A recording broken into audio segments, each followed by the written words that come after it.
ముఖ్యంగా ఈ సినిమాలో నటించినటువంటి ప్రభాస్ గురించి చెప్పాలి.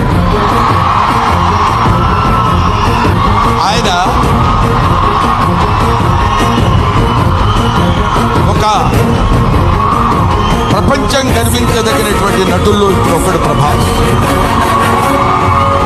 ఈ సినిమాలో ఆయన ఎందుకు అంగీకరించాడంటే, సినిమాలో ఆయన డబ్బు కోసం అంగీకరించలేదు.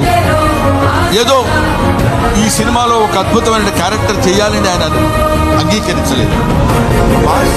ఒక మానవతా విలువలు కలిగిన మనిషి, ఒక మంచి మనిషి. ఎవరైనా ఏదైనా చేజాపు అడిగితే కాదనేటువంటి వ్యక్తి కాదు ప్రభాస్.